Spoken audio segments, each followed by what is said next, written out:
কাল সিরিজের প্রথম টি-20তে মুখোমুখি হবে বাংলাদেশ নিউজিল্যান্ড। এই মুহূর্তে চট্টগ্রামে আছেন সহকর্মী পার্থ প্রতিম বিশ্বাস। দলের সবশেষ খবর জানতে আমরা সরাসরি চলে যাচ্ছি তার কাছে। পার্থ,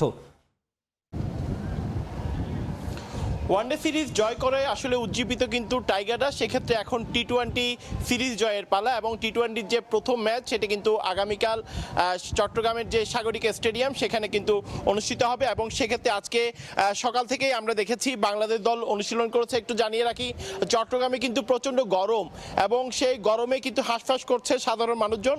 সেই গরমকে উপেক্ষা করেই কিন্তু আজকে সকাল থেকে আমরা দেখেছি বাংলাদেশ দল এখানে অনুশীলন করেছে এবং ওয়েস্ট ইন্ডিজ পাকিস্তানের পর নিউজিল্যান্ডের বিপক্ষে ওয়ানডে সিরিজ জিতেছে বাংলাদেশ। সেক্ষেত্রে টানা 3 সিরিজ জয়কে টাইগার অধিনায়ক ওয়ানডে অধিনায়ক মেহেদী হাসান মিরাজ বলেছিলেন আসলে দলের জন্য অনেক বড় প্রাপ্তি এবং টানা 3 ওয়ানডে সিরিজ জয়ের আত্মবিশ্বাস নিয়ে এবার কিন্তু চট্টগ্রামে টি-20 সিরিজ খেলতে নামছে। সেক্ষেত্রে সিরিজের যে প্রথম দুটি ভেন্যু চট্টগ্রামের বিশ্বশ্রেষ্ঠ flight lieutenant Motiur Rahman cricket স্টেডিয়ামে অনুষ্ঠিত হবে এবং মাঠে নিউজিল্যান্ডের আগে একবার মাত্র 20 ওভারের ফরম্যাটের ম্যাচ খেলেছে। 2014 সালে টি-20 বিশ্বকাপের চ্যাম্পিয়ন শ্রীলঙ্কার মুখোমুখি হয়েছিল এবং বাংলাদেশের বিপক্ষে 20টি টি-20 ম্যাচ খেললেও চট্টগ্রামে মুখোমুখি হয়নি কখনো এবং এইবারই প্রথম টি-20 খেলবে দুই দল পরস্পরের বিপক্ষে। সেটি আগামীকাল দুপুর 2টায় শুরু হবে প্রথম টি-20 ম্যাচ এবং দ্বিতীয় টি-20 ম্যাচ কিন্তু 29 তারিখ একই মাঠে অনুষ্ঠিত হবে এবং শেষ টি-20 ম্যাচটি কিন্তু ঢাকায় অনুষ্ঠিত হবে এবং চট্টগ্রামে এই মাঠে একটু জানিয়ে রাখি দুই দল ওয়ানডে খেলেছে 18 বছরের ব্যবধানে।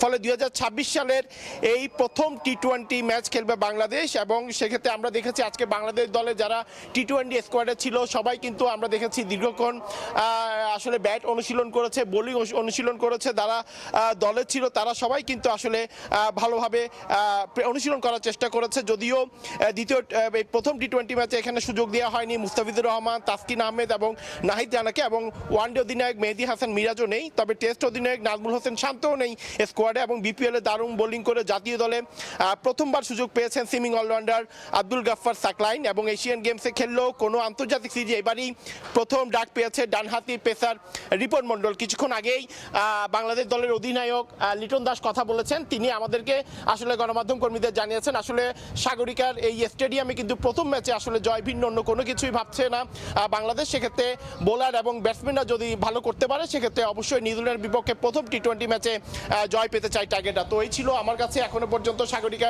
স্টেডিয়াম থেকে এখানকার সর্বশেষ খবর। চট্টগ্রাম থেকে যুক্ত হয়েছিলেন পার্থ প্রতিম বিশ্বাস, জানাচ্ছিলেন নিউজিল্যান্ডের বিপক্ষে টি-20 সিরিজের আগে বাংলাদেশ দলের প্রস্তুতির সবশেষ খবর।